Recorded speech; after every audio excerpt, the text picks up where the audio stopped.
and welcome to Comically Pedantic, where we take a detailed look at the complicated concepts, characters, and history of comic book culture. I'm your host, Eric L. Chase, and joining me again is Corinne Levy. I'm back. The 6 episodes we did previously didn't scare me away. Woo! I had so much fun with you. I'm very excited about having you back. I'm very excited about this story. I'm so excited we've really lightened it up. Like, yes. like we were kind of in some trenches the past couple episodes, but we did good with it, and now we get to just talk about fun stuff. And I'm excited. This is gonna be my thought process on doing this episode was kind of just an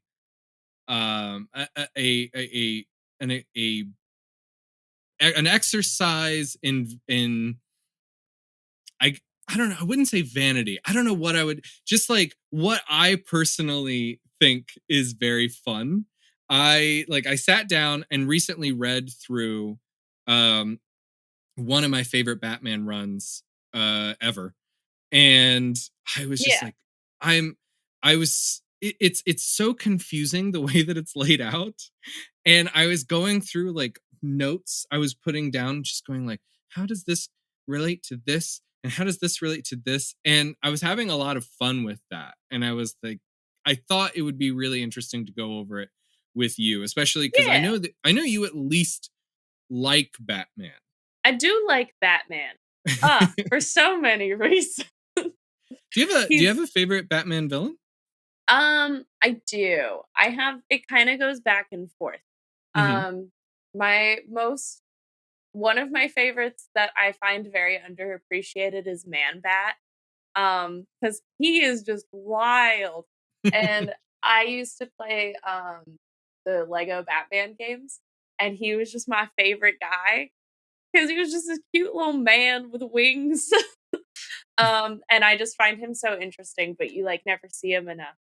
And then I can't actually remember the last time I read a comic book where he was in it.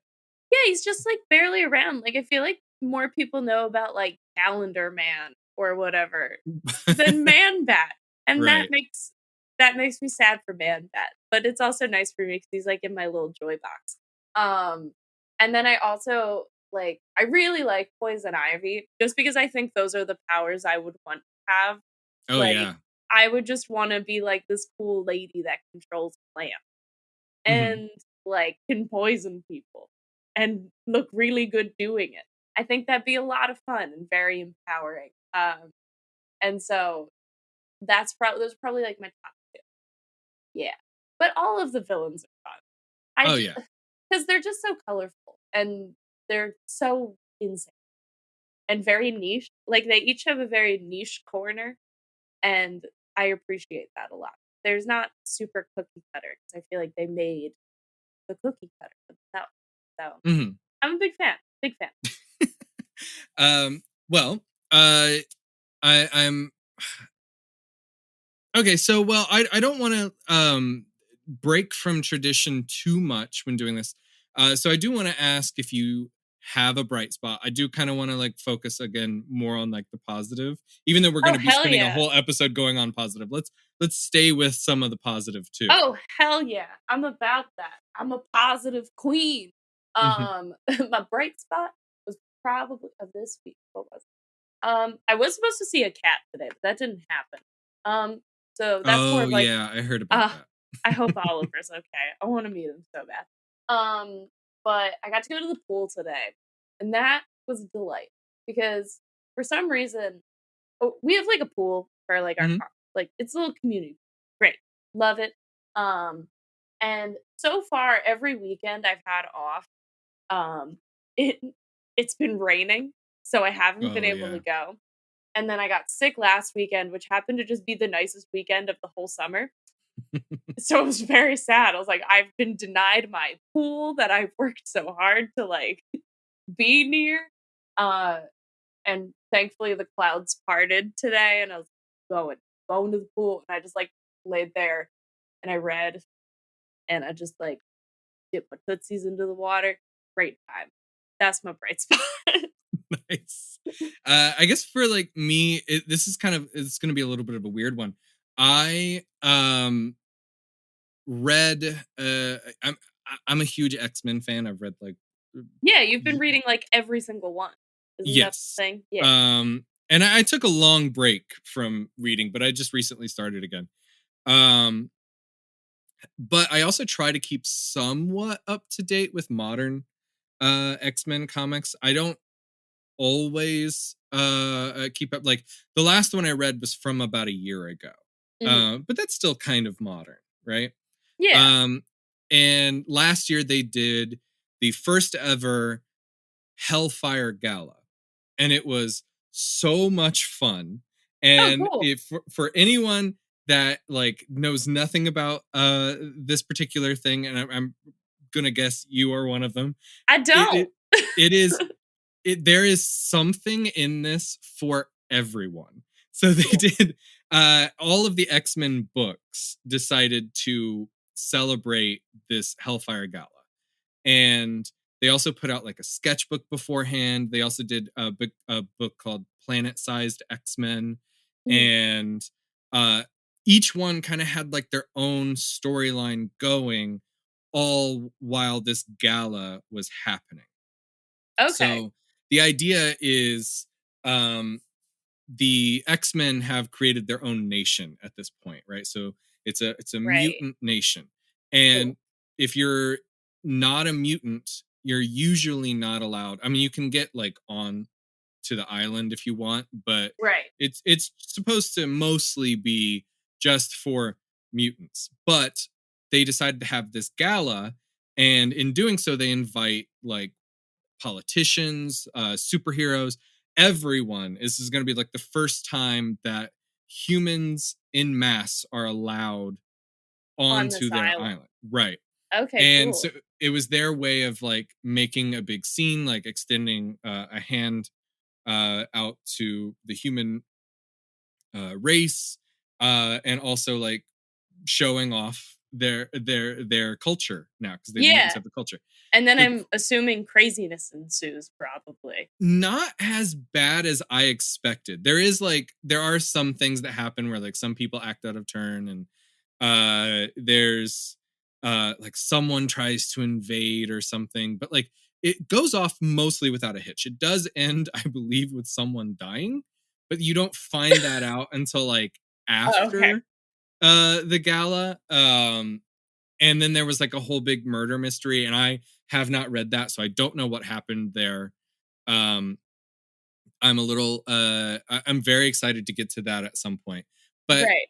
this all comes up because I just recently read that they're doing another Hellfire Gala, and I'm very Oh. excited about it.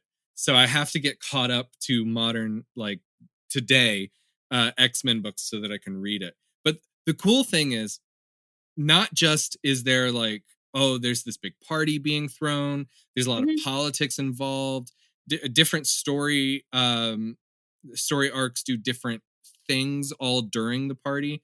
Right. There's also an insane amount of fashion because they've Ah, decided they all get like Hellfire Gala like gowns or suits. yeah. It is gorgeous, and It's like whenever everyone. there's, like, a winter formal episode of, like, your favorite, like, kid show, like when Danny Phantom gets to go to prom, and then finally everybody's got new animated looks. I Right. am here for this. I was so into like just seeing everyone like what they came up with, because so much of like what they're wearing also like represents their personality Oh, or that's like so how they're. fun. I was so into that. And Oh, it all, yes. when they announced the more recent one, there have been some sketches with like, this is what Cyclops will be wearing and this is what like this, and it's so cool. And I someone put up an appreciation post on like Reddit of like everything that they really liked from last year's Hellfire Gala, and I scrolled through it and I was like, damn, I loved that story. And one of the cool Yeah. things also is like, Wanda, the Yeah. Scarlet Witch, she was I'm revealed very to, aware of her. right, she was revealed not to be have actually been like Magneto's child. Um, Oh, and that's that was new. like so she wasn't a mutant and all of this weird stuff. That all happened before this, but the cool thing was like during the gala, Magneto like met with her and they have this like really cute conversation where he tells her that like it doesn't matter, like you're always going to be my daughter, and it's the sweetest thing. Oh, that happens in, the series that I had read with her and the Vision, where oh Mhm. god, why is my brain um, anyway, like, cause it's the series of her that I have is the one where she, like, gets pregnant and, like, has twins at Mhm. the end, and so there's, like, a whole couple of issues where Magneto's involved, like, he comes to Thanksgiving because it's all, like, calendar stuff. Mhm. It's like the long Halloween, but for Marvel and for wholesome family goodness, not film noir. Not a, not a murder. Not a murder. So it's like that, but nothing like that. Yeah. But so there's a couple issues where Magneto's involved, and it's all about him trying to just be a good supportive dad and like forgetting the fact that he was ever a bad guy. He's like, I want to be a good grandpa now. And it's so wholesome. So I love that that theme continues for them. Um, Magneto is like hands down one of my favorite mutant characters. he's a good villain too. He's He's just a an amazing villain. yeah, it's a I fun totally time. understand his reasoning most of the time. He's It's got just maybe went a little too far. he's a good seasoned villain. We're here. Oh yeah. Yeah. And now we're gonna Uh, learn about new villains that I've that's never heard of. So when planning this show, I tend to take an interesting comic book related topic and look at it through the lens of how it relates to real world concepts and events. The downside to this is that not only does it make the research very difficult to do, but it also makes a good deal of episodes quite depressing, as we've commented on already, And and that's why focus I've been hired.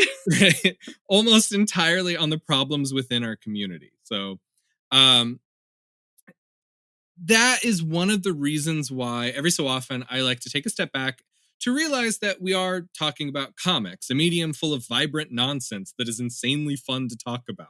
Yeah, like a man who's also a bat, literally. Right? It's great. So, for this episode, I thought it would be fun to dig deep into one of my favorite, incredibly confusing Batman villains. Now would be a good time to brush up on over 80 years of Batman comics because nearly everything goes as we step into Grant Morrison's winding run on the character and meet the man described as the hole in things, Dr. Hurt. So, just like in previous times, we've taken a break from regular coverage to dig deep into a particular character. The references will be handled a little differently than normal. Since this covers long stretches of several different series and across different continuities, I'll be putting a list of recommended reading in the reference section rather than a full bibliography. So, before we actually begin, do you know anything? Have you even heard of Dr. Hurt outside of me mentioning their name? No, not at all. When you originally said Doctor Hurt, when this like whole like thing like oh we might do this came Mhm. up, I my brain went to Doctor Horrible's Oh, sing the sing along along blog. blog? Mhm. Yeah, and then I was like, that's not gonna be the thing we talk about. I do like that though. I The love sing it along blog too. is great. Oh, I think it's fantastic. Best thing to come out of the writer's strike. Um, but no, I haven't heard about it. I was explaining to my family that I do this podcast. Mhm. And I was like, yeah, we're gonna talk about something lighter though. I like and then I couldn't even remember who the villain was that we were gonna be talking about. So we Googled just Batman villain. And we Mhm. scrolled all the way to the bottom, and then we just saw Hush. So for a week, I thought we were gonna talk about Hush, who I also don't know about. So I had the wrong H named villain the whole time. Hush is a really interesting character in that I think sort of similar to Dr. Hurt, the original story is pretty okay. I definitely I personally prefer Dr. Hurt. But then there's not much left to do, I think, with the character after their first like major story. Right. Um, Hush they have brought back a couple of times, and I've never cared. Yeah. It's always been like, oh, cool, yeah, I whatever. I all of it.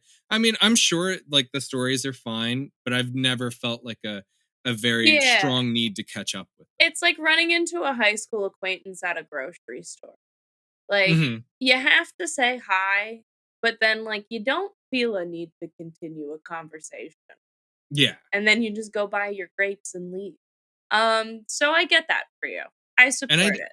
I think that with another interesting thing with those two characters, I think you could go into the Batman, the Robert Pattinson movie. Yeah, You could go into the Batman 2 and easily adapt both of these characters. that's cool. I think it's much more likely that they would do Hush. Just because he's reappeared so many. Well, there's that. There's also like they reference his name in the movie just like very briefly. Oh, I think they reference his dad's name. Um I wonder if and that's, like, the one time I went to the bathroom. Probably. it's a very blink and you miss it kind of thing. It's a reporter they comment on and his like I think Oh. so it's something like that where Okay. unless you know the character, you're not really going to know what the hell they're talking about. Like And it's I just don't know the character, so I right. didn't catch it. And That it's makes sense. the character of Hush is it's interesting. It's another thing sort of similar. It's another Jeff Loeb kind of mystery. So um it's very similar to The Long Halloween in that it's like a long drawn out mystery and then at the Right. end you sort of figure out who Hush is and what Oh, it's about. okay. That's cool. Um yeah, it was an interesting story. I remember reading it the first time and being like that was a lot of fun. Mhm. And I'd never cared past that. But I mean, I still like the character and I like that story. Yeah, that's fine. That's what some But characters are. But Doctor bef- Hurt. before we dive too deep into everything with Doctor Hurt, I think it's important that we define a few terms. Cool. So, the DC universe is one that has gone through several revisions over the years, with some of the most notable being Crisis on Infinite Earths, The New 52, Rebirth, and Infinite Frontier. There have been many more changes to the continuity than just these, but these specific events fundamentally changed core aspects of many of the main comics published at the time. We will mostly be focusing on the continuities from before Crisis on Infinite Earths and the one established in the wake of that event. So, to get a good understanding of what this means, let's take a moment to describe why the crisis was needed in the first place. And actually, it kind of comes to my mind now. Do you know anything about like the Crisis on Infinite Earths or the New 52 or any of that? I know you've I read some of the New know 52. yeah, I'm currently reading some of the New 52, their Birds of Prey series. Um, what I know is that it's kind of just their way of organizing continuities. So, like, the New 52, I think, is the most current one, that it's like, these are all the things currently that are canonical, and then They've since before gone that back on that, actually. oh, they've gone back. Okay, Yeah. that's fine. Forget everything I just said. It's the second recent one. Um, Yeah. Yeah. so I I'm assuming it's just, like, their titles for different eras of continuity. Yeah. I That's mean, what I know. basically. Yeah, Um, I don't know, like, because 'cause I'm assuming, like, you like, the New 52. You just slap the New 52 so you know, like, oh, just in case there's, like, a little, like, mashup of characters that like, if, if your Superman meets your Batman, it's the New 52 Batman and the New 52 Superman, so if you wanna go see what's happening with them, just, like, go find the little corner label. Like, that's the one I'm right. looking Yeah. for. There, Okay. I mean, and I actually recently read where But they there's never introduced any, like, overarching plot between the whole thing, right? It's just like, "Oh, this is just the era in which all the things are happening," like yeah, basically. So okay. they'll do a story that sets up the new status quo, you know. Okay. And then from there it's just how do we explore this?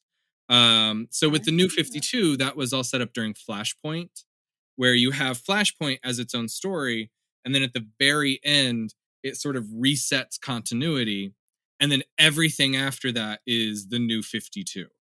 Right. Okay. And so it's just you explore what this new continuity is. Right. Um, from its inception, the DC universe included a lot of major characters like Superman, the first Flash, Yeah. not Barry Allen, not the Run Barry Run, but the Okay, that's original the Flash. okay. Cool. I thought there was just Barry. Good to know that I was wrong. No, there have been a lot of flashes, and we'll get into a little bit of that as we go a little further. Okay. The early days of these stories kept them very much separate until 1940, when some of the superheroes teamed up to form the Justice Society of America, the JSA. This Okay. established one of the very first major crossovers and cemented a cohesive universe between all of the individual characters published by the company at that time. So this is where you get the original Green Lantern, the original Flash, Superman, Wonder Woman, Batman. They all kind of like are hanging out in this era, right? Yeah. And as the years rolled by, that's when actually Batman and Wonder Woman would be like added. They came much later than the JSA, but Okay. that all of this gets introduced, and their stardom, Wonder Woman and Batman in particular, just turns into ubiquity, surpassing many of the heroes that formed the original Justice Society. Yeah. So this is all during a time called the Golden Age of comics, when the popularity of the medium grew to the point that it was more difficult to find someone who didn't read comics than those that did. Okay. Now, this was unfortunately not very long lived. You would Right. have a huge, it was just insane how you could, just, comics were everywhere. Superman was everywhere, Batman was everywhere, Wonder Woman was everywhere. People were super into it. Right. And the popularity and circulation of superhero comics greatly declined after World War II, which gave rise to a lot of horror, crime, and romance books. And that's Okay. where you would get EC Comics became a big deal. The Tales from the Crypt. Oh, Uh, yeah, yeah. Okay. all of that starts around this time becoming like the main thing. Superheroes were on the outs. Right. And that's also when Dr. Frederick Wortham published the infamous Seduction of the Innocent, which was his book that argued a link between comic books and juvenile delinquency. Without getting too far into these events, because I desperately want to cover them in a future episode, there are still some important elements to understand. First, Congress took an intense interest in the comic book content as part of an early culture war. Second, because of the increased scrutiny, frightened publishers implemented the Comics Code Authority to help regulate comic book content. So, what was happening around this time, they were doing actual hearings on whether or not comic books were turning kids into juvenile delinquents. And Yeah. without saying, like, without flat out being like, this is making kids gay, they were also saying, this is making kids gay. Oh, I was gonna say it sounds very similar to, like, the video game debates, like, Mhm. you know, Yeah, it is very where, similar. like, you know, you have all these studies done to see if it's like, oh, do video games correlate, like, violence and things like that. So, yeah, it just sounds like the video games of their time. Yeah, and also, Okay. like, not to really show my hand too much on if I decide to actually do the Seduction of the Innocent episode, it's all based on entirely faulty experiments and Oh, entirely well, of faulty course. evidence. It's just someone decided, Dr. Frederick Wortham decided that comic books were bad. He could prove it using evidence that does not actually work, and they found a scapegoat. This is, everyone was trying to blame comics for kids getting into things that it wasn't like this when I was their age. Yeah, they're scared of Bullshit. the new popular media, and then they're trying to demonize it. Right.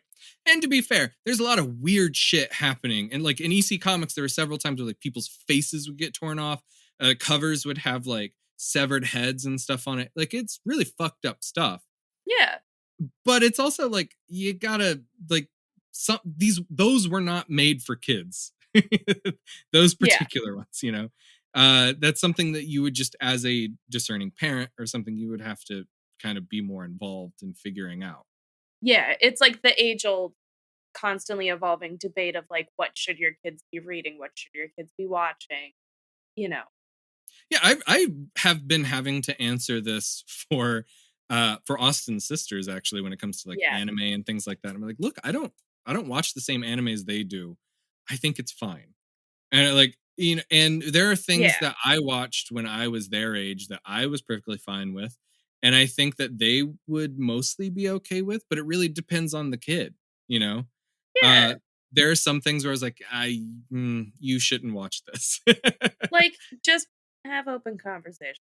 But that's just like I could go on a whole TED talk on like Yeah, how I yeah. would raise human beings. But what?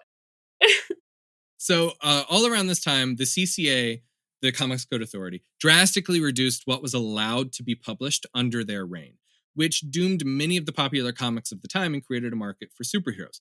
This is actually what led to EC Comics folding. They were unable to really publish most of what made them popular because they were being confined by the Comics Code Authority's mandates. Right. This truly took hold when DC introduced their brand new version of the Flash in showcase number 4. So now we have um, horror books are failing and they're looking to get a whole new audience. So they decide to really focus in on superheroes again. And in showcase number 4, that's when they introduced Barry Allen. Okay. This new version of the character quickly caught on with readers and led to introducing other new versions of characters like the Green Lantern. So now we have a new Green Lantern. Oh, and But that's why you start making the different like universe. this left DC with that problem. They had, at Okay. this point, decades of stories featuring the original Flash and Green Lantern, as well as Superman, Batman, and Wonder Woman. And they don't want to necessarily get rid of Superman, Batman, and Wonder Woman because they're super popular, but so are these new characters. So the solution to this was to introduce the idea of the multiverse, where two versions of characters can coexist, with some being wild departures from earlier established continuities. Right. So is So, this technically like the first like big multiverse thing to be like published oh in yeah, comics? Okay. hmm That's it funding. it I was, like and it that. all comes out of just being like, fuck it, let's try something new. And the Flash really like hit it off with people. So the original Flash is Jay Garrick. Okay. And he looks very much like oh, what is that god's name? That's like really fast. Was it Mercury? Um trying to Maybe? anyway, he's got like the whole like lightning bolts and stuff, like it's just very silly.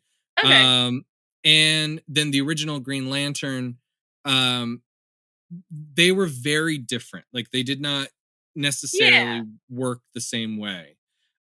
In fact, the original Green Lantern, it was more like kind of magic based, and when they introduced the new Green Lantern, it was very science and like alien based stuff.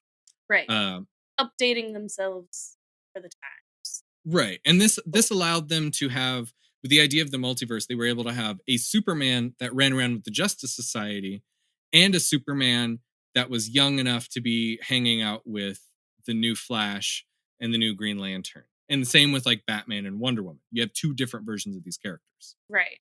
So this remained the status quo from the early 60s all the way up to 1985, when DC editorial considered keeping the continuity of multiple universes with decades of stories far too difficult a task. Because they were at the same, like, they were publishing stories mostly with the new group, but like still sometimes with like the other characters from Mhm. like the older generation. And with sales starting to slump, it seemed the best course of action would be to find a way to reset the status quo while at the same time bringing in new readers. To accomplish this, DC created a major crossover series, Crisis on Infinite Earths. And the major plot elements aren't entirely relevant, except to say that all of the universes were destroyed or merged. And then they were rebuilt as a brand new DC universe with a far more streamlined continuity. This is when Man of Steel became the definitive origin story for Batman, or for Superman, sorry. And Batman Year One became the start of the Caped Crusader's career. Uh, so fewer things can claim to have changed comic book storytelling as much as Crisis on Infinite Earths did in the mid 80s. It really just reset the landscape. Yeah. It also was an interesting way for them to bring in characters that they bought recently and have them be part of the new Yeah, status like, quo. especially if you're gonna go with the whole, like, flashing and, like, deleting and merging kinda concept of, like, universes. Like, Mhm. yeah, so probably, of course, like, some new bubs that you bought are gonna, like, fall in there or something. That's And cool. it's I recently reread Crisis on Infinite Earths, and it was far longer than I remember it being when I read it as a kid, but I think I just kind of flew through it. And it's still really good. Like it really holds up. Okay, It's just I feel like every few issues it's like a new thing happens, so it's not necessarily as streamlined of a story as I'm used to. okay, But it definitely gets the world ending stakes are set, right, and it feels like we fixed this one thing and a new thing is happening. okay. Um, the changes to Batman's personal history in the wake of the events were fairly minimal, and that is something that continues to today. Whenever Yeah, they of change course. continuity, they almost never change much about Batman. No, He's pretty, everybody knows his parents got killed, like, in front of him, and that yeah. makes him sad.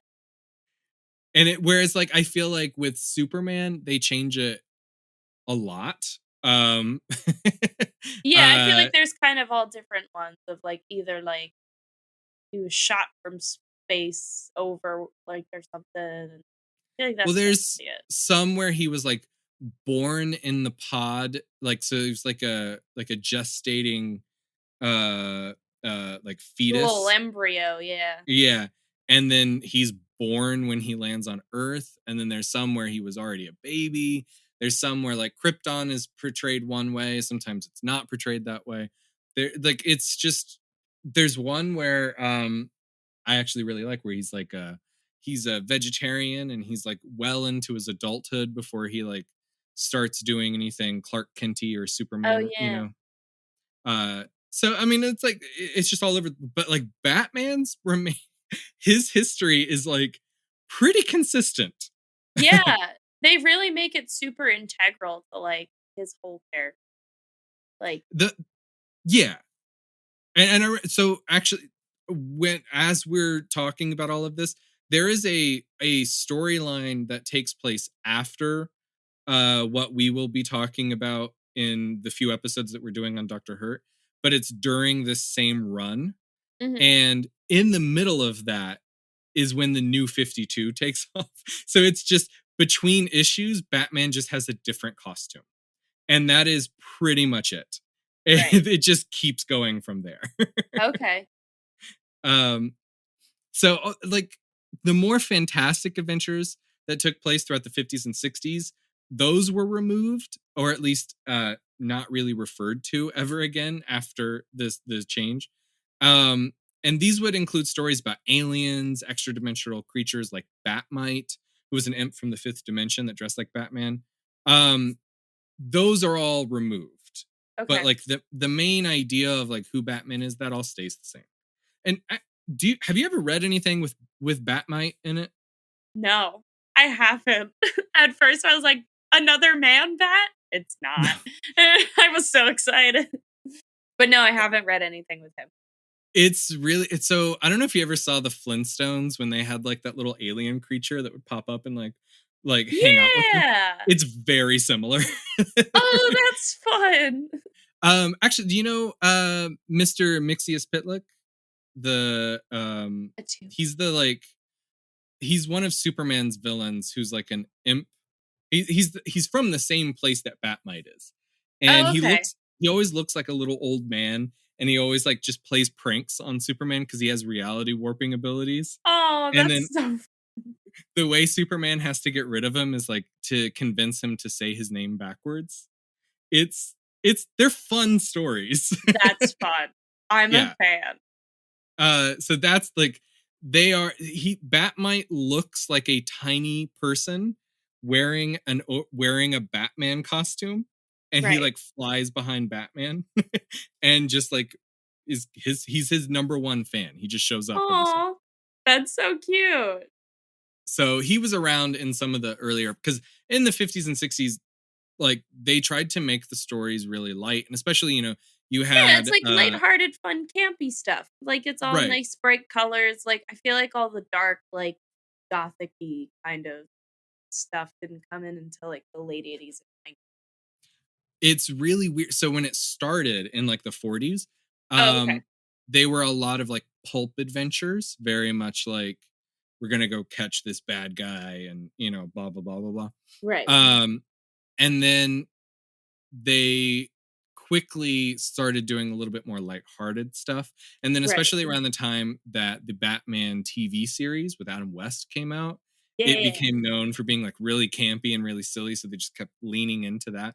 And then I think it was in the 70s, they started going back to a more gothic kind of story. And Yeah. 'Cause a lot of around, times I'll match, like I will picture ho the comics looking the same way, like, its television media did. So, like, Mhm, I assume the '80s because that's when, like, Tim Burton's Batman came out. And I was like, "Oh, like, spooky Batman stuff." That mhm. definitely, like, affected the comics probably, or the comics affected the film. So, like, I would assume that that's when all, like, the kind of, like, spookier, dark, like, things kinda got involved, as opposed to, like, Adam West wearing just, like, colorful underwear running around. Like, yeah, Oh that's gonna match the comics of that time. yeah. So, I mean, it's very similar. There's like a weird, one does one thing, and usually the other one either follows or reacts to what's yeah, they going on. inspire each other. Yeah. Um, so all of that brings us to Grant Morrison. Cool. Grant Morrison is a Scottish comic book writer and playwright known for counterculture, nonlinear, and revolutionary storytelling. I'm also going to say, like, in 2020, Morrison publicly came out as non binary and uses they, them pronouns. But many of the articles that I read in preparation for this still refer to Morrison by he, him. So I will be doing my best to correct this as I move forward. And I've even found myself in writing this, I would write he, and then I would have to go back and go, wait, no, I messed that up. So there's a chance I'll fuck it up, but uh, just throwing Pre-apologies. yes, and I'm throwing it out there to We're kind of trying try our to. best. I'm gonna try to hold myself accountable here. So moving into mainstream American comic books as part of what was known as the British invasion of the late '80s, alongside Neil Gaiman, Alan Moore, Brian Boland, Barry Windsor Smith, Mark Millar, and many others. Morrison caught a lot of attention for his take on Animal Man. So early in the series, Morrison established a particular tone by telling a story involving a cartoon coyote living in the DC universe as part of a deal with God to end the abuse of fictional characters. The metafictional take on superhero continuities, with characters being defeated by simply being erased, and eventually Animal Man becoming aware that he is in a comic book and pleading with Morrison themselves to stop torturing him emotionally for the sake of a story, that all became like humongous. Like it really caught on. And in fact, like a lot of people will say, go read this Animal Man story. And I Right. recently did, and I will say that. Yeah, you've told me to read Animal Man. I will read it. It's I really like it. It sounds like that kind of meta creepiness that I would like, and I would It's also like I tried reading the stories immediately following it, and this is nothing against the writer of the Animal Man series that or the issues that immediately followed Morrison's run. I because I don't know how you fix what Morrison did to make it work. It's like the yeah. correct continuity. But I immediately stopped liking it. It was one Right. of those sort of I woke up and it was all a dream kind of a thing. Yeah, it's tough And when that's things kind of do all as you a have to writer. that's what you can't really just keep going with what you did, because then you've broken the fourth wall entirely Right. with what Morrison did. But it was interesting, and I would say that it probably doesn't necessarily have a very like people really point out the ending because Animal Man talks to Grant Morrison, Yeah. and it's really interesting. But even Grant Morrison writes in that it's kind of an anticlimactic story. But it's just really weird and cool. I don't know. I don't know how to describe it It other than seems that. very, like, memorable. Yeah. It's very memorable. I wouldn't necessarily say it's like a fantastic story, like beginning, middle, and end. It's just a really fun ride. Yeah, a story that sticks with you. Right. So, impressed by the work that Morrison put out as part of Animal Man, DC hired them to write for Doom Patrol and several other series over the next few years. And continuing the mindfuck art that they were known for, Morrison worked on series like The Invisibles, which many have pointed out bears a striking resemblance to The Matrix, a movie that came out many years later. So there's like a lot of weird stuff happening here, right? And eventually Morrison was trusted to revamp the Justice League as the JLA, which proved a wildly popular series, returning to the title like it became a bestseller. Oh, okay, And cool. Good soon job, after, Grant. right? Soon after, they helped launch New X-Men, a series which brought a brand new status quo to the mutant comics at Marvel. At Cool. which I also have the entire Grant Morrison run on the X-Men because I fucking love it. Yeah. Good The job, ending, Grant. the ending again, not so much. Not because it's not climactic. It's very much a climactic story, but it's one where I disagree with the ending because you know how we were talking about Magneto and how great of a villain he is? Yeah. Uh, or they take Magneto at the end of that story and basically make Magneto just a, a crazy villain. Like it doesn't really Oh, match okay. with who the character was. It just sort of, and Yeah, that's the only issue I have with it. Everything else loved. cool. So essentially, Morrison made a huge name for themselves in the industry, and one particularly well known for revamping characters or bringing in interesting ideas. I mean, we've gone through a dozen or so years worth of his work or of their work, and um, each one kind of stands out. Yeah. Doom Patrol is a TV series now. You know, Like, it seems like they've been very, like, much, like, on the forefront of revamping. hmm Like, they're doing that's really good with that. right. On a somewhat related note, are some of the very strange things that Morrison has also said over the years. At DisinfoCon in 1999, Morrison claimed that the story of the Invisibles was given to them by aliens that abducted them in Kathmandu, who told them to spread this information to the world via a comic book. Later, they clarified that the experience they labeled as the alien abduction experience in Kathmandu had nothing to do with aliens or abduction, but that there was an experience that they had in Kathmandu that felt that the Invisibles is an attempt to explain. I don't know what that means, but Morrison is very like quick to be on some strange uh, uh strange ideas.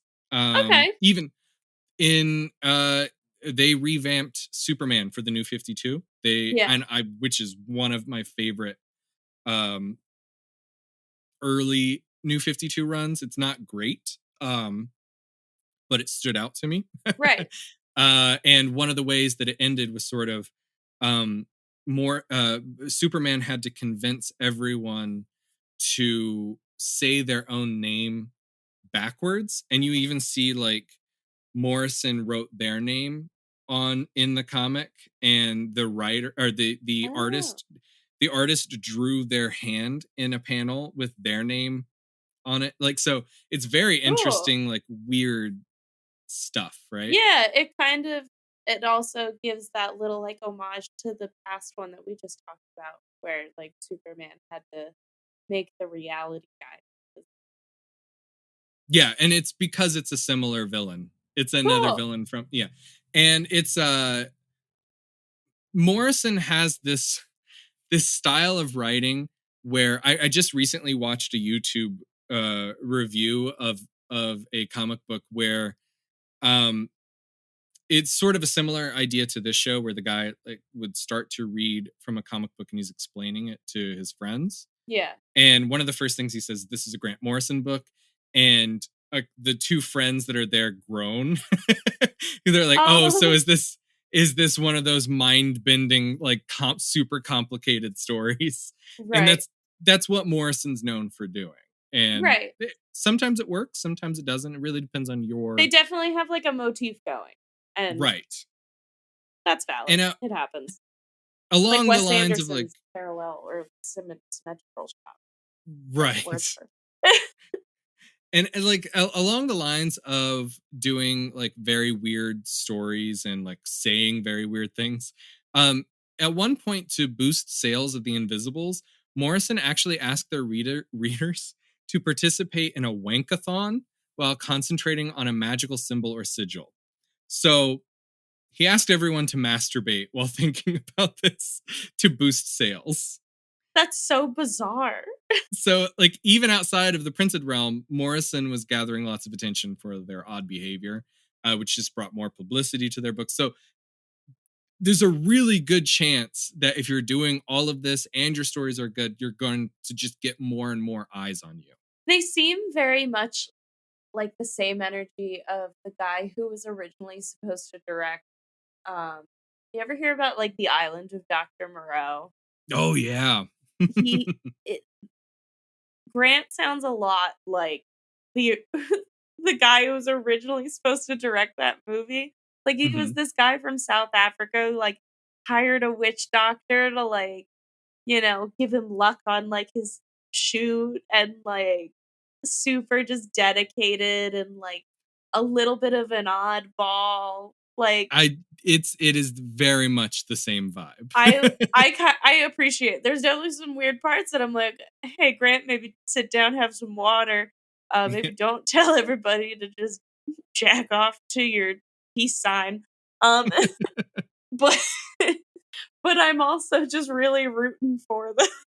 Right. It's like, "Hey, they're there, but good on you." So, and impressed by Morrison's ideas and revitalization of characters from both DC and Marvel, Dan Didio, the editorial vice president of DC Comics, gave them the unofficial title of the Revamp Guy, which is very similar to what you said earlier. Yeah. Um, Didio asked them to assist in sorting out the DC universe in the wake of the Infinite Crisis, which was a sequel to the Crisis on Infinite Earths that allowed for some changes to comic book continuity to be made, though not quite as drastic as before. Oh, So, okay, so now we're talking about a new continuity being made. It just has mhm. a weirdly similar title, which will probably confuse me throughout the rest of this podcast. It is. I For a long time I would always read them as the same name, Yeah. even though like there is quite a bit of a difference there, but there's just enough that's the same. Yeah, Crisis and Infinite, you gotta So change it, got changed totally. DC does crises as their major thing quite a bit. Um, Yeah. the original Crisis on Infinite Earths, and then the Infinite Crisis. They also did a story which I have here called Identity Crisis, which is a very polarizing story. It's the I's and the C's. They gotta take a break from those. And they have since even done like more crazy stories where they will revisit these crises, and Right. characters in the comic books will refer to them as the crisis. So it's just they're all anytime they do these like changing things, they're like, oh, it's the crisis. And to the point where Grant Morrison actually later writes Final Crisis, which was not the final crisis. They It's need they need a just a name. thesaurus. Yeah. DC needs a thesaurus for me. Uh, Um, okay, so there's a new one. A new crisis is forming. They need Grant to revamp. That's what I've got. yeah. So basically during Infinite Crisis, you get this some of what happened in Crisis on Infinite Earths is a little bit undone. There's a lot of like minor changes to continuity. Yeah, a The little second Photoshop to the plot. right. Cool. It was stuff to like sort of like kind of gloss over some of what had been happening and some like weird things. I don't know. Uh, it's I like Infinite Crisis quite a bit. It's Right. also it is a sequel to not only Crisis on Infinite Earths, but also three major other crossovers that happened right before it. So Okay. it starts in the middle of like shit already happening, Right. but it's really good. And Cool. it's not like everything gets changed. It's not the same as Crisis on Infinite Earths, just little things. Right. And in the wake of that, Batman, Superman, and Wonder Woman take a year off. They just stop fighting crime. And Yeah. in part Superman loses his powers for a little bit. Oh, But wait, we've talked about this one before, where it's like right. the 3 major ones take, like, a year off, and then the whole thing is, like, all of the other heroes solving crimes and things like that. Right. That's the 52 was the name of or 52 was the name of the comic book. And Okay. fantastic. And so while 52 was being published, at the same time they were doing stories called 1 year later, which would take place after that 1 year time jump. So Right. Batman's back, Superman's back, Wonder Woman's back.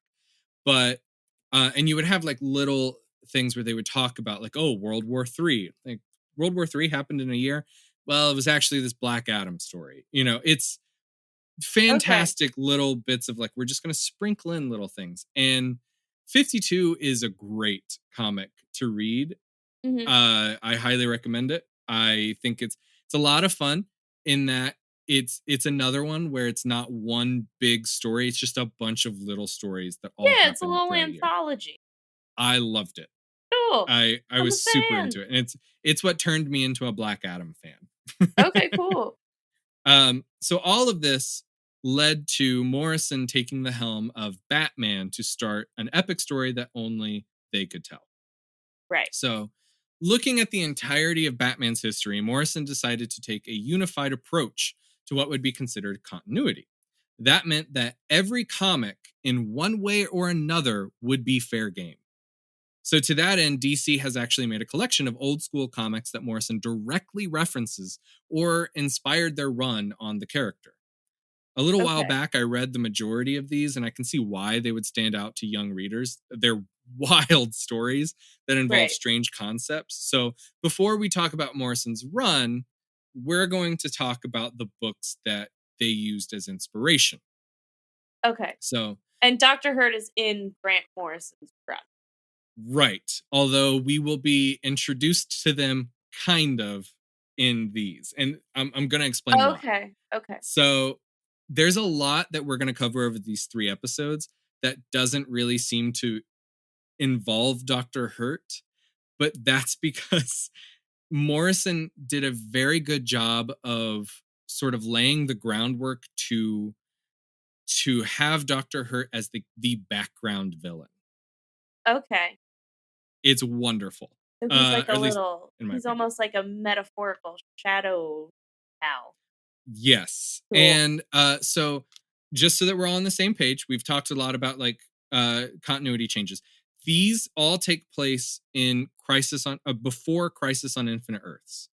So these are all the original run on Batman. And then after this, when Morrison takes over, there have been like basically two major changes to continuity. And Morrison's idea was all of this stuff that seemed to have been removed from Batman's history. Right. What if it all actually happened? And it all happened to one man. Like, and I think that's Okay. fascinating. It's really weird, but it's Right. an interesting take on comic book continuity. So, the first story we're going to talk about is A Partner for Batman, which came out in 1951. And it introduces the character of Wingman, who would be trained by Batman to be a crime fighter in Europe. I love the name Wingman. That's Uh, fun. That's like, I like that context of Wingman more than what Wingman is now. right. Ah, like, that made it sound so wholesome and fun. So a few years later, Batman would meet a Native American character who was inspired by his adventures to become Man of the Bats in Batman 86. And just a year after this, the Batman of All Nations introduced more crime fighters inspired directly by the Caped Crusader and would take their vigilantism to their respective countries. So in these different stories, you're just getting introduced to different characters that were inspired by Batman and who work in other countries as basically their version of Batman. Oh, okay. So then the first Batman from 1956 would introduce the idea that Thomas Wayne, Bruce's father, Right. wore a bat costume to a party, making a strong connection between father and son. And these are all fairly simple stories that could be easily introduced into continuity, but from here on out, it gets a little bit more interesting. So we got characters in other countries dressing as Batman, Thomas Wayne having his own bat costume for a party. Yeah. Not that hard to introduce. Then in 1957, the Club of Heroes introduced many main plot elements to Morrison's Batman run. Okay. In this story, a millionaire named John Mayhew gathered several heroes to form a club. The rest of the specifics to the story don't really matter, except to say that the club is never mentioned again until early in Morrison's run, 50 years later. So Oh. the next couple of stories involve a mad scientist creating different chemicals to mess with Batman's mental state, and this included making him afraid of bats and also robbing him of his will to live. Morrison would later introduce the idea that some of Batman's crazier stories would be considered hallucinations due to the amount of chemicals he had been doused with from various foes, including this one, and like Oh. Scarecrow. So Right. some of these like weird ones. Yeah. That theory is thrown around to explain the next story where Batman is transported to another planet and meets the Batman of Zur-En-Arr, who wears a brightly colored suit and fights crime on his planet. It would also be one explanation for why Batman would be introduced to Batmite in one of the next stories, or fought a rainbow creature in the story after that. So it's just like there's these weird things that are happening, and maybe they happened, but also Yeah. maybe they were hallucinations. We don't know. Yeah. Because he's been around so many times. I mean, Yeah. like, you could even throw, like, the Joker and his whole thing, like, fell in a vat of, like, acid stuff Yeah, and in certain things. he So has it's his like own toxin too that he will douse people with to like make them yeah. more like him, you know. So, like, Batman's surrounded by, like, napalm, Agent Orange equivalents. Of Yeah. course, like, there's things that are gonna go wrong in his brain. Okay. I also really, really want you to see Batman of Zur-En-Arr, because Maybe I'll look it up. if there is Mhm. anything that I would love to see Robert Pattinson do, it's to wear this stupid fucking costume. Batman Um, of Zur-En-Arr. so Zur. Oh, it's E- already up. I got oh it. yeah. I was So doing it while you were chatting about it. Oh, it's so bright. yeah, I like it. This I do is too. It is wild. I And wish I people didn't shame, Joel Schumacher so much. He would this have would have been been a so perfect good Joel with this. Schumacher This would have been Batman great. costume. And I love it. I love the purple. The I can purple makes me so only happy. imagine Robert Pattinson wearing this costume and yelling, "I am vengeance" as he runs through the city. Oh my god, he would be perfect for it. I would love that so much. So it's like I'm off the top of my head. I know there's red, yellow, and purple. I think those are all the costume It's red, yellow, colors. purple, yeah. Red, yellow, and purple. He's got the purple, like, cap head thing cape, Hmm.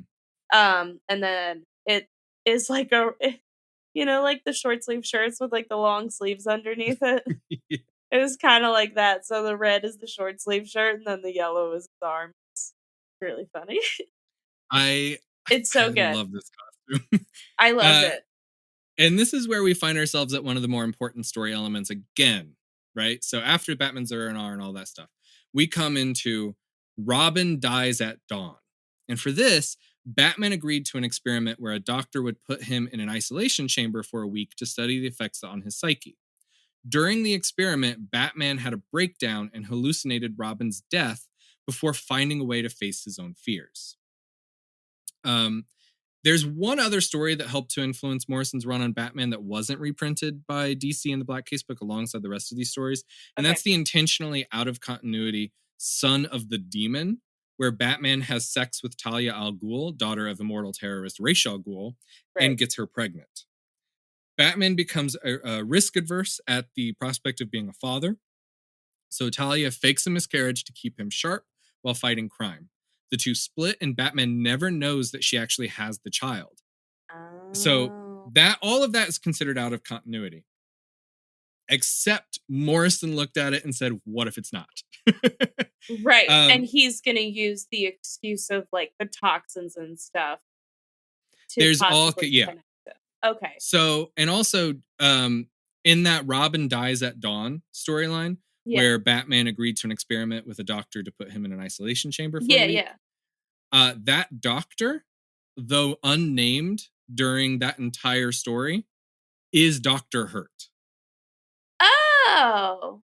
So it's just a character that was a background character in half an issue of Batman from what was this, like the 50s or 60s? I don't remember. I think it was the 60s. Right. Morrison picked that character and said, "I'm going to do something with them." That's cool. Oh, Right. that's So fun. that's what that is all of the background information that you need before we actually start on Morrison's run. That's just really interesting too, because it seems like out of all of those stories, that is kind of like the outlier one. Like, Mhm.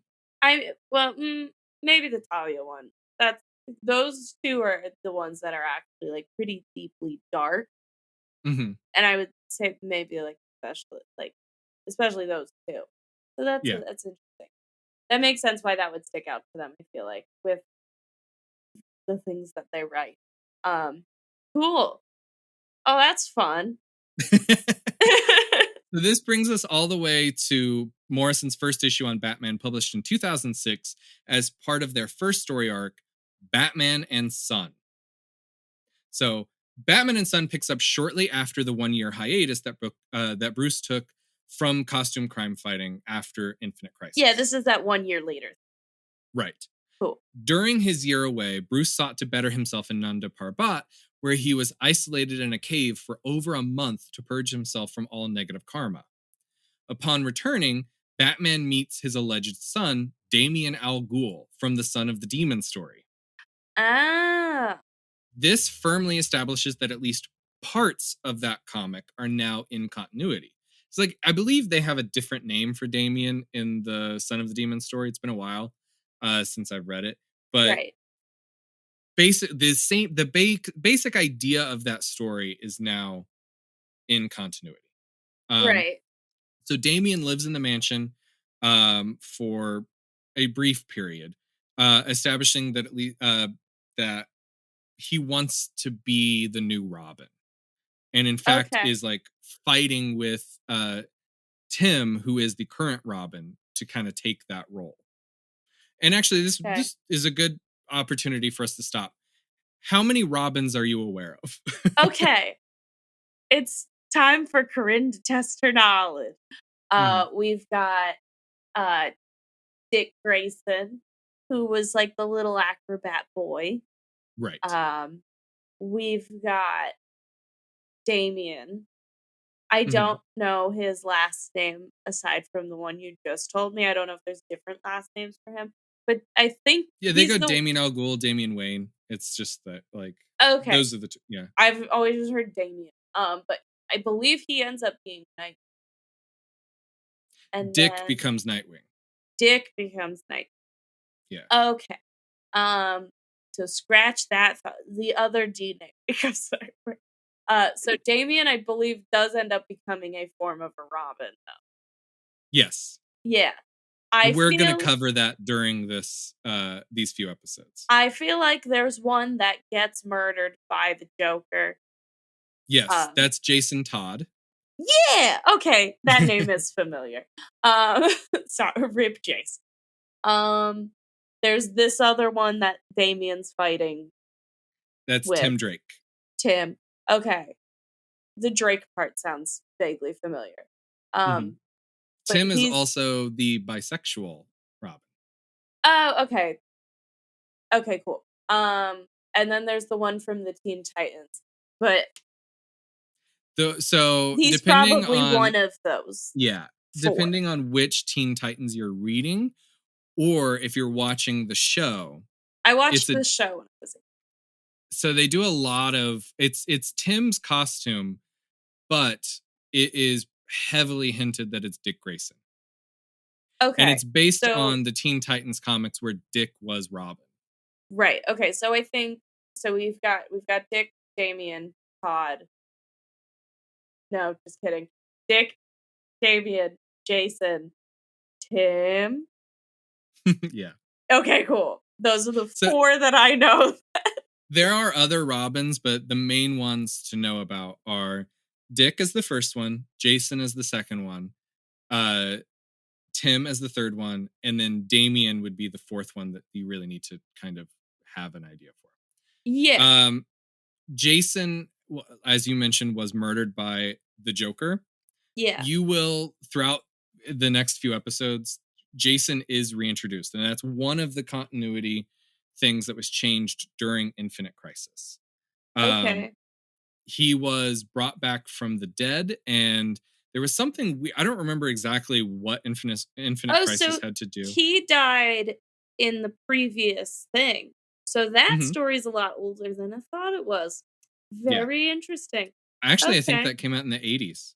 I could be wrong. Oh, that's cool. It's I don't know a, why. I keep a, thinking a lot of like the crazy like deaths are all in like the 90s, but I was wrong. That's fun. A- I'll have to and find fun that. thing about that story, they had a call-in number for you to vote on whether or not Jason would die. Yeah, I've heard about that from like the Weekly Planet or something. Right. Oh, that's fun. um Wow. I a lot know of a people lot more hated than I him. thought I did.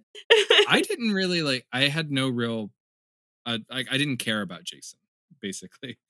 Um so like his death was really interesting. I also think it was the most interesting thing about him. Um It seems until they like brought it him back. is.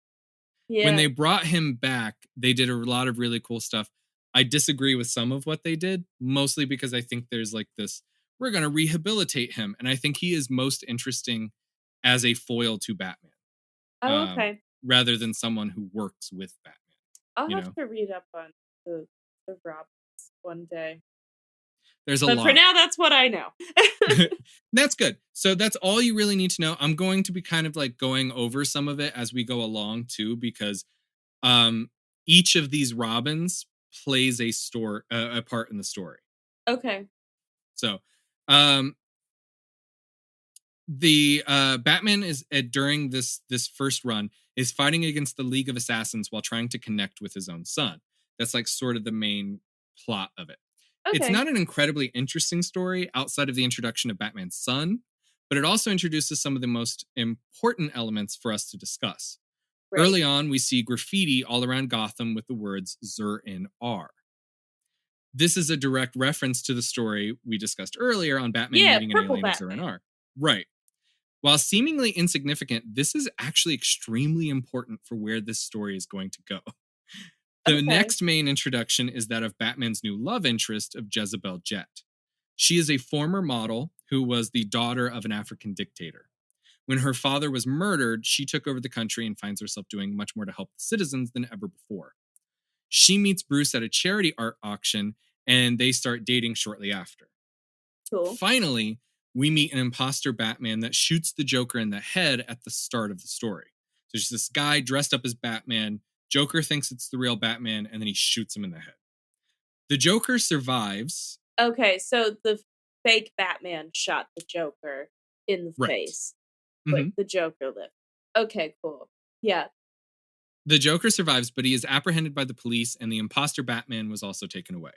Many issues later, we're going to learn this character's significance as we Okay. begin the three ghosts of Batman.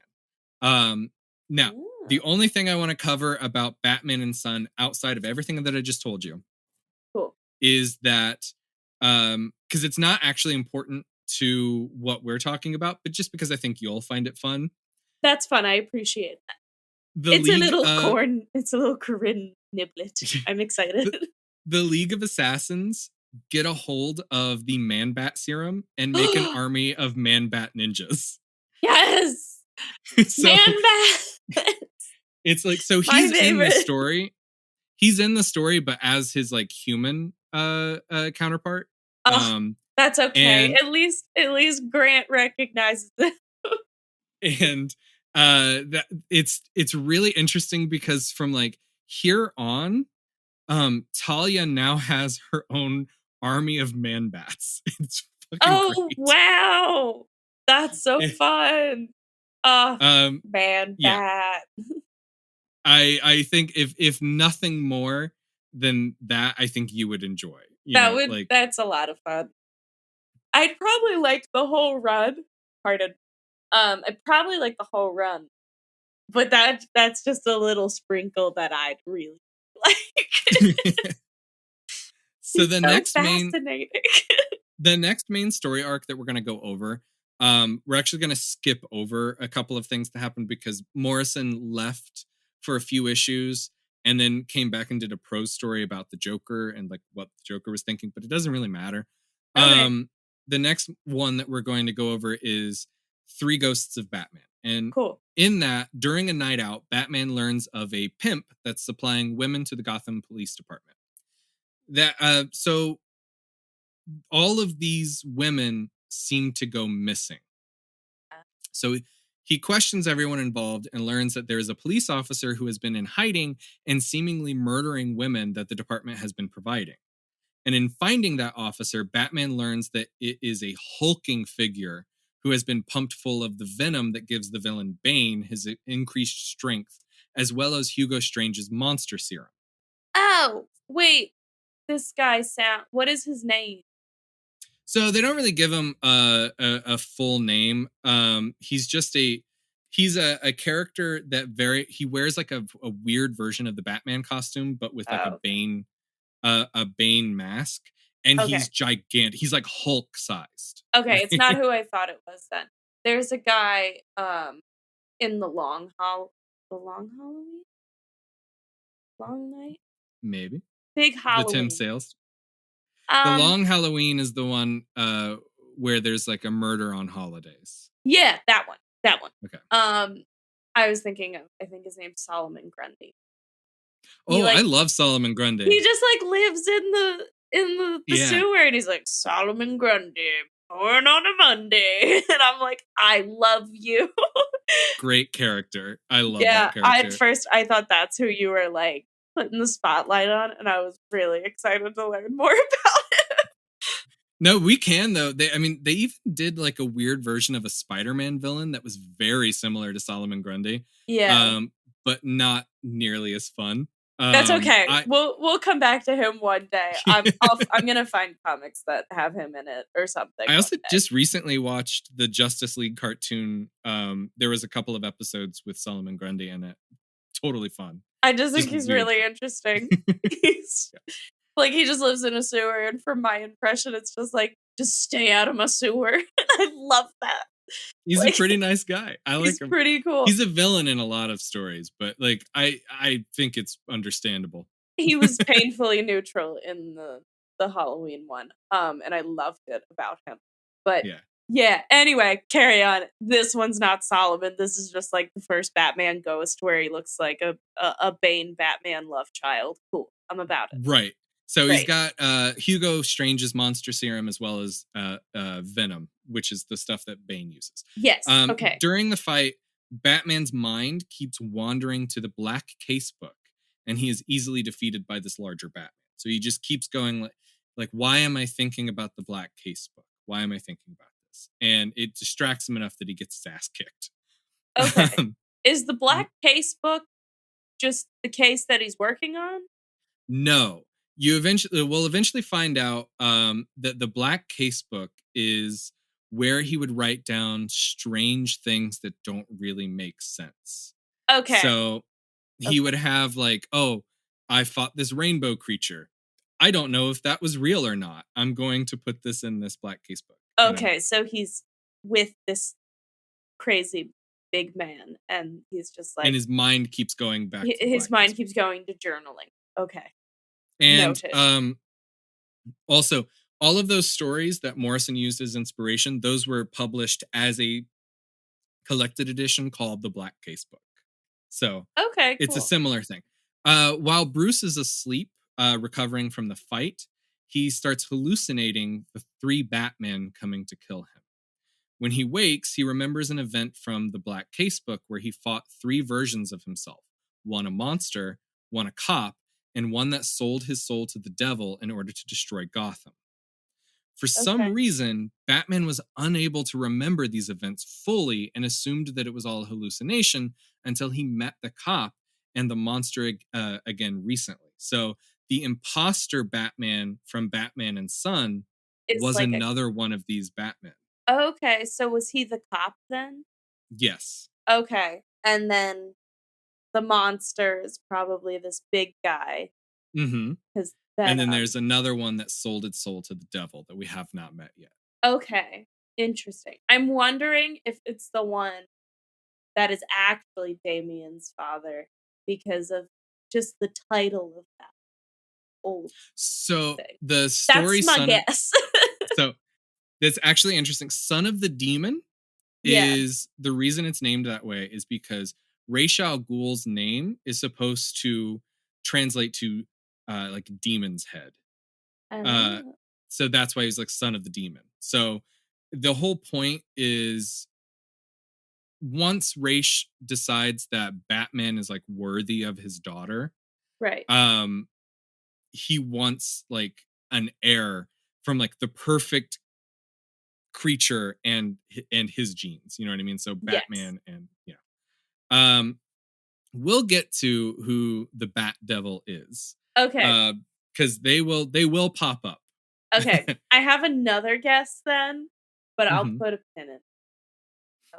I'll I'll wait. Okay, all of that would have to go on hold because instead of being able to investigate any more about the three ghosts of Batman, uh, Batman and Robin were invited to the island of Dr. Mayhew, the rich adventurer who once put together the Club of Heroes, And this all the is way back to still the 50s. Tim Rob. Right. Cool. So Batman and Robin arrive on Mayhew's island, his private island, to meet the other superheroes that once made up their super team. And among the group is the gluttonous legionary, the British superhero, the Knight, the fame seeking musketeer, the aggressive wingman, the neglectful man of bats, and the incredibly distant super armored Dark Ranger. So all of these characters are from earlier stories or are just like what would be an interesting aspect of Batman, right? Just in a different country. Right. Uh, while the team gathers in the main house, a video suddenly begins to play. In it, a man wearing the skinned face of someone else, claiming to be the dead Mayhew, announces that the Black Glove, a secret society that shares a name with the Mayhew film that plays chess with the lives of others in a battle of good versus evil, has decided to set their sights on all of the heroes. And as they all race outside, all of their transportation explodes, trapping them on the island.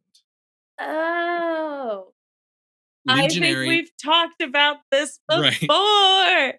Yeah. Oh my gosh. This is what I think would make a really good sequel to the Batman, and I'm pretty sure they never will do Yes. it. Okay. uh, That's why we've talked about it before. I was like, is right. this the one where they play Yeah. Survivor basically? I was Yes. right. Cool. Okay. I didn't know that Grant did that. Good job, Grant. So Legionary then finds a room full of monitors before being stabbed in the back 23 times by an unknown assailant. The Black Glove had made their first move. It's very specific to pick 23, but okay. It's because Legionary is Roman based, and so they're going with like the death of Caesar as their Okay. like you know. I'm just Um, saying that's an arm workout to go just eat, eat, eat, eat like 23 times. Like, well, also like do the you think it interesting was thing, multiple people who did it? Like you get 23 people to line up and just go deet, deet, deet, deet, deet? Or is it one person who's just done arm day for like a year? you do eventually figure out who killed um, Okay. Legionary. There is a like a murder mystery aspect to all of this. And I'm just gonna go ahead and throw this out there so that you're aware because they don't say this in the story, Right. but the man wearing the skinned face on the video that played, that's Dr. Hurt. And Oh.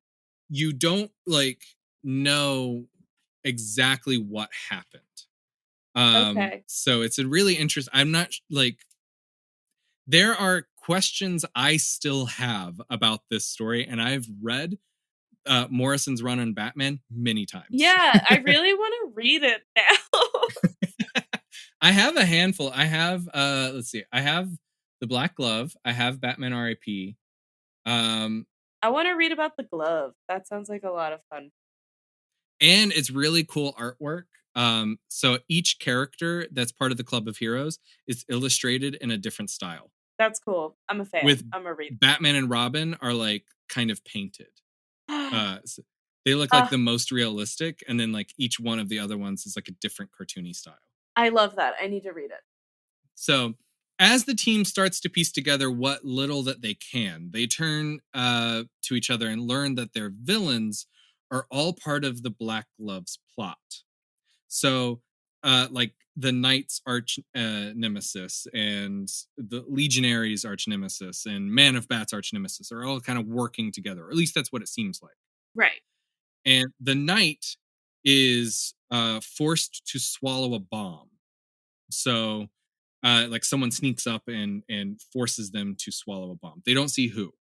Crazy. Uh, the sidekicks are separated from the heroes, and the wingman is then charred to a crisp. They find him just burnt. Uh, Oh, no! Batman, however, doesn't understand how Wingman was taken down. He believes that he trained Wingman to be much better than that. You know, Yeah. uh, as Man of Bats tries to help the Knight vomit the bomb, the Knight remembers the last meeting of the Club of Heroes in which his father, the original Knight, accused Mayhew of murdering his wife and framing the actor Mangrove Pierce. Now, I don't know that I make too much of this. I don't think I even actually bring it up. Um, but Mangrove Pierce is also a name that Dr. Hurt goes by at one point. So Oh. there is a chance that this is that Mangrove Pierce. I think it isn't like I've read a lot where they say that that is who Dr. Hurt actually is, but I think it's intentionally left a little vague. Okay. So eventually, Man of Bats must cut the bomb out of the Knight's body, saving his life. Batman then realizes that the body that they assumed was Wingman was actually the Dark Ranger, and that the real Wingman was wearing the Dark Ranger's costume, and he had betrayed the team. Oh, so he, like, set up a different, like, hell to die. Yes. Okay. So Wingman felt he was destined for fame, but because Batman never fully embraced the Club of Heroes, it dissolved, and to get revenge, he joined the Black Glove. Oh. Before being able to say more about the villainous group, Wingman is murdered. When Batman finally confronts the gunman, he finds John Mayhew, who has turned to murder for his entertainment. Instead of like getting heroes together, he's now decided he's going to work with villains. Right. So Batman takes the villain's plane and escapes the island with the other survivors. And as Mayhew reports to the Black Glove of his failure, the island is caught in a huge explosion, killing him. So Mhm. all of this, it's again, they don't really say it, but all of this is orchestrated by Dr. Hurt. He is the head of the Black Glove. Okay. So moving forward, we're going to go into the story with the Bat Devil. While on a date with Jezebel Jet and dodging rumors of a potential engagement, Bruce sees the bat signal in the sky. Quickly rushing into action, Batman finds the third imposter holding the Gotham Police Department hostage.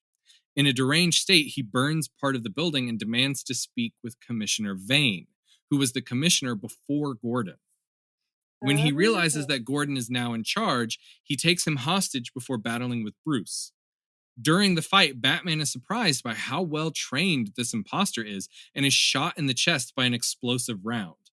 As he starts to hallucinate while losing consciousness, his mind wanders back to the isolation chamber that he was in years ago. Realizing he had 5 minutes before brain death occurs, Batmite suddenly appears before him as a possible hallucination. Okay. So, in his mind, Batman goes through several hallucinations. In one, he relives the Thogel ritual where he simulated death. That was what he did during the 52. Okay. In another, he imagines finding his parents' killer, and in another, he is back in the isolation chamber. In this last hallucination, it is revealed he only agreed to this in order to better understand the Joker's psyche. He asks himself, "When did I die?" as he remembers these events happening well in the past. This ends Okay. as he is resuscitated by the Bat Devil, the Batman imposter who shot him, and learns that he is strapped to a chair about to be tortured. So, Okay. So he went through a big old trippity trip to wake up right, to reality hell. right. Okay. So, still slipping in and out of consciousness, Batman starts to piece together the holes in his memories. The Gotham Police Department, under Commissioner Vane, partnered with the government to form a squad of backup Batmen. As part of this project, they used Batman's inclusion in the isolation experiment to have the doctor study his psychology. The doctor, now named as Dr. Hurt, determined major loss and trauma are the driving force in Batman's actions, and as such, decided his replacement Batman needed to experience similar events. While the first imposter lost his job and became inactive, the second was given monster serum and venom until he killed his own family in a fit of rage. The Wow. third imposter, the one who has been torturing Batman, found that his family had been murdered by a satanic cult. They poured glue in his brother's eyes and carved up his sister. The doctor implanted hypnotic suggestions into their minds, including Batman's, to cause them to forget. In Batman's case, this meant he experienced the events as freaks or hallucinations. For the Okay. imposters, they became inactive until triggered by the doctor. So, and all of this is possible because Batman was in that isolation experiment so many years ago. Right. Which was, in hindsight, very irresponsible of him to go do. Right. With Batmite leading Bruce through all of his memories, he realizes that these events nearly caused him to give up being Batman. The questions left unanswered, however, like what other suggestions were planted in his mind or why this was done in the first place, were all kept in a notebook that the Bat Devil burns in front of him. He believes that Dr. Hurt is the devil incarnate. Burning Batman is just the latest incarnation of a war against good. And as Batman escapes his restraints, he is attacked by the monstrous imposter. And during that fight, the police break in and shoot him in the head, both saving Batman's life and allowing the Bat Devil to escape. So now we just have the one ghost of Batman, the Bat Devil, and he's out in the The wind one with somewhere. the satanic murdered family. Right. Right. So he's a new character. There is no his face is covered. You can't really see who he is. Right. But it's just a character that they came up with. So he's the new bad guy, but the guy who created him was essentially Doctor. Yes. Okay. So in the aftermath, Batman wonders if he is unprepared for an ultimate evil that could exist. He starts to question the whole in things. After all, who wore the skinned face in Mayhew's mansion? It couldn't have been John Mayhew because John Mayhew was parading as someone else. It could have been Mangro Pierce, but then why? There Yeah. is no real answer to it. I mean, it is Dr. Hurt, but you still, to this day, I have no idea whose face he's wearing.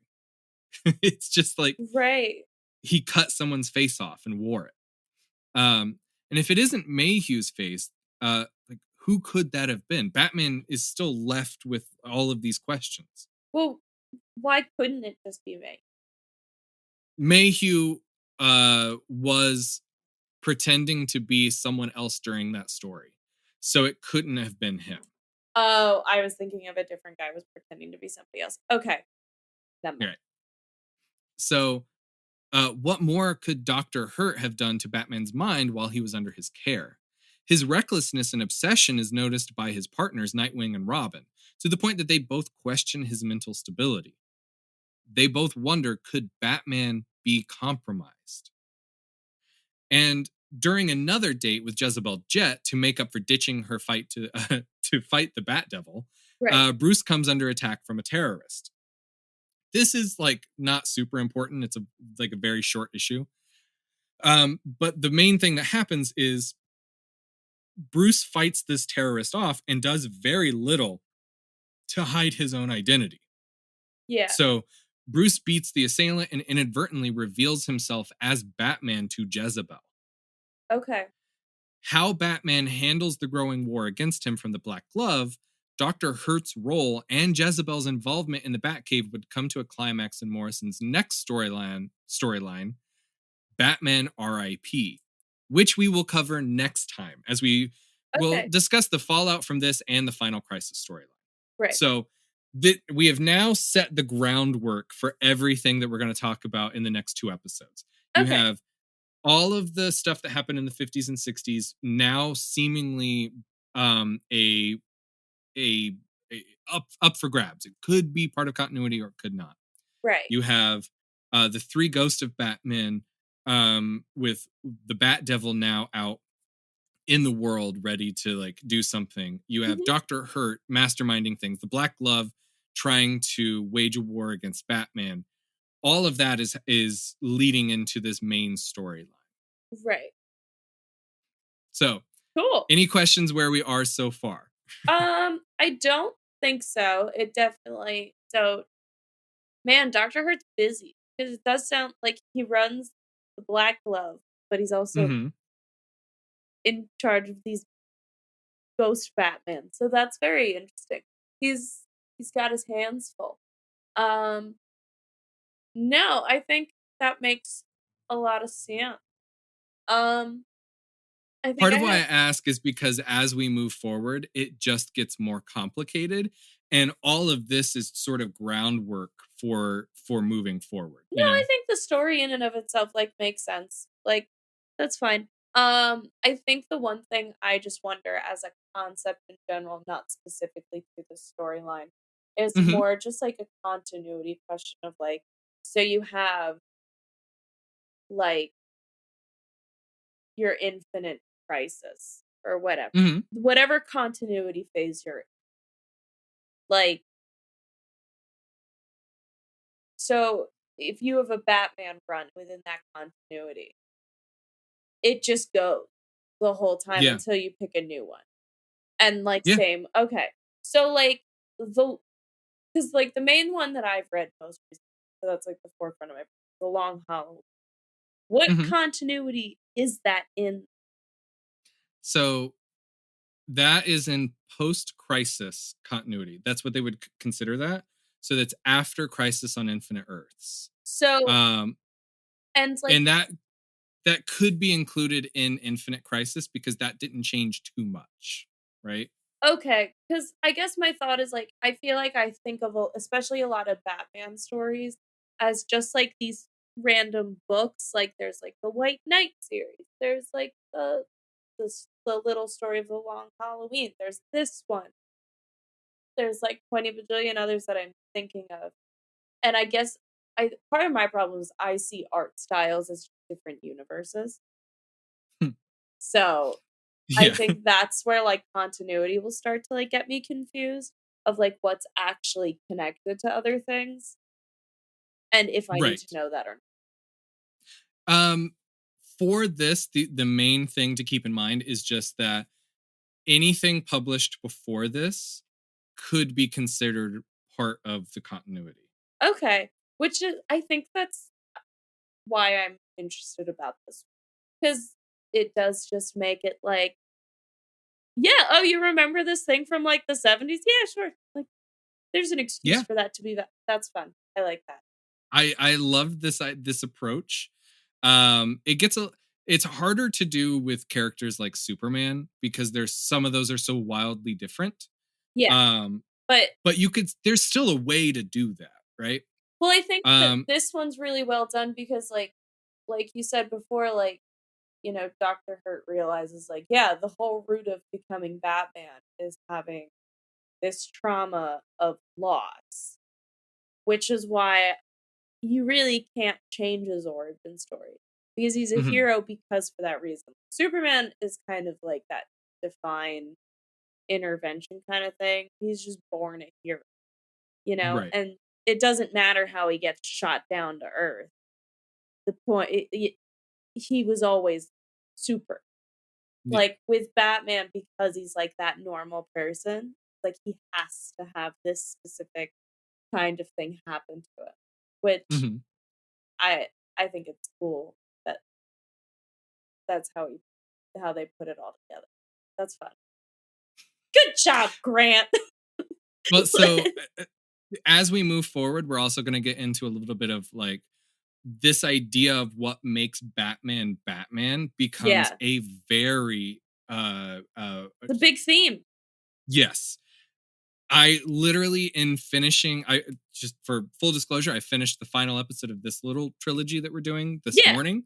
And as I was writing that, I was like I was writing down, and this is why Batman does this, and this is like how this gets explained. And it's you we're gonna go into the history not just of Batman or Dr. Hurt. We're gonna go into the history of Gotham. cool. It's I think interesting. And so to give you just a brief overview of DC continuity, I Yeah, just pulled this up real quickly. It can be cut into kind of 8 different pieces, and there are okay. little mini things happening in there at the same time, right? Yeah, So because I guess the my question was, like, in the end, because I realized I kinda, like, half-asked the question. Like, do you have to have it if you have a continuity error, do I guess, do the writers have to continue just one full thought almost, or could there just be still totally separate individual stories? I guess was my question. Because a lot of the things that people say, like, "Oh, like, this movie was inspired by this," or whatever. Like, it seems like they're almost picking one specific book and one specific small plot line. Like, are those always connected to larger trains of thought and plot, or can still things just be literally one book, one and done, individual, like, clean? books can still be done that way. It is becoming a lot less common. Okay, At the more you get to modern day, the more what they call decompressed storytelling becomes a big right. deal, and part of that comes into play with how we sell comic books Yeah, and how like modern reading is done. Like, so you can do a more complex story over the course of 6 issues, right, and in those 6 issues, that would be like kind of the sweet spot for a collection of a trade paperback, 6 issues. yeah, So if you tell one story over the course of 6 issues, then it's easier to collect them versus doing like a 12 issue series or one issue and then 2 issues and then one issue. You can do one big story and it just makes it easier for the business to sell. right. Um, and And then when you wanna make one set of big issue again, you change well, not so possible. the way that the publisher looks at continuity. So DC in particular in this regard, Yeah, you have the golden age where you kind of just did whatever, right? right. And It you was like a that's when you had monster of the week kind of fun stuff. right. Sure. And you might run into a two-part here or there. Yeah, yeah. Not usually. But that's where you get a lot of like the crazy Superman covers where it's like Clark Kent jumped out of the window and to prove that he's not Superman or some shit like that. Like it's Right. I love Golden Age Superman because it's fucking wild. Cool. Um and then you get into the Silver Age, and that's where you get into a lot more. They're still wacky, but they're more like science based. It's a little bit more grounded, and it's a different continuity because this Superman is younger, Right. and he's no longer like he wasn't around during World War II, Okay. whereas the Golden Age Superman was, and you can tell the same stories in the Silver Age with this Superman that you told with the Golden Age Superman. The only difference is the characters that he interacts with. Okay. So then when Crisis on Infinite Earths happen and you get a brand new Superman that comes out of this, he's like a mixture of the two. Um, the main thing that would happen here is you would get stories where uh, uh, you can introduce Superman to Batman for the first time again. You can Okay. have adventures where like there was no longer was there ever a Supergirl, no longer was Superman ever Superboy. So the idea is after Crisis on Infinite Earths, Superman was Superman only as an adult. So Okay. I you think I'm starting to get it. So it's like you could have like two different stories of like Batman or whatever. Mhm. But as long as like his background and relationships with other people were the same, they could be in the same continuity, just different books being sold. Does Yeah. that make okay, cool. Yeah, I and get so it but now. generally what would Awesome. happen is like for Crisis on Infinite Earths, after that happened, Mhm. they stopped publishing like Batman of Earth 1 or whatever. It's now just this one Batman. Right. And everything with this Batman, everything that we tell, that's in continuity. Everything before it no longer that never happened. Okay. I'm getting it now. Um Yeah. so then you would also have like during the same time you would have uh so Wally Wally West becomes the new Flash Yeah. after Crisis on Infinite Earths. Sure. When they relaunched with the new 52, Wally was no longer the Flash. Barry was the Flash. And Wally didn't exist. Yeah, because They Barry just, was now he no Flash. longer was there. So then when they came and did DC Rebirth, which is what took place after the new 52, Right. they reintroduced Wally West into continuity. And this is why it gets so confusing because you're basically saying it's like with the Spider-Man movies. You have Tobey Maguire. Yeah. Any story you tell with Tobey Maguire, that's in that one continuity. And then they Yes. stopped and they had Andrew Garfield. That's post-crisis Yeah. like I think the thing because it's like when you have, like, your Wallies versus your Barrys, it's so much mhm. easier to see where the continuity difference is. Yes. But when you have, like, Superman will always be Clark Kent, or, like, Batman will always be Bruce Wayne, like, I think that's when, like, for me, the continuity gets confused because it's like they're not like, they're still the same people. Like, especially with Batman, he has always such similar so, okay. I'm getting it though. When Cool, cool. you if you were to read Crisis on Infinite Earths, Yeah. one of the interesting things there is that there are two Supermen as their own individual characters. Both Clark Kent, both Superman, Yeah, that's crazy. but with different like uh supporting characters, you know. Yeah. One Superman is older, so he has like white in his hair, and that's Uh-huh. how you can tell them apart. That Okay. Superman is married to his Lois Lane, Yeah. whereas the other Superman is not married to his Lois Lane. Right. It's it is It's all difficult, very interesting.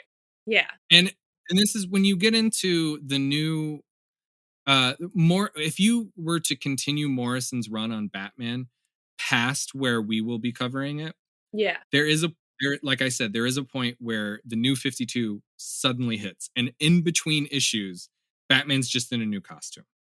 Yeah. And that's really about the only difference. They make a claim at one point of Tim Drake was no longer Robin. He was a different superhero. Okay. But then they later take that back and say, okay, yeah, he was Robin. But like almost nothing else changes for Ugh. Batman. So goofy. It's and part of the reason for that is because there really wasn't much to fix with Batman.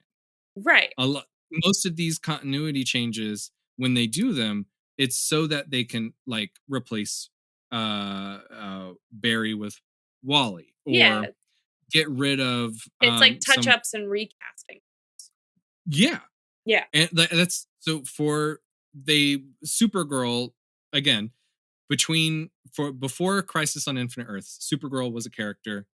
And after Crisis on Infinite Earths, Supergirl did not exist for like decades. They Yeah. they just did not have a Supergirl.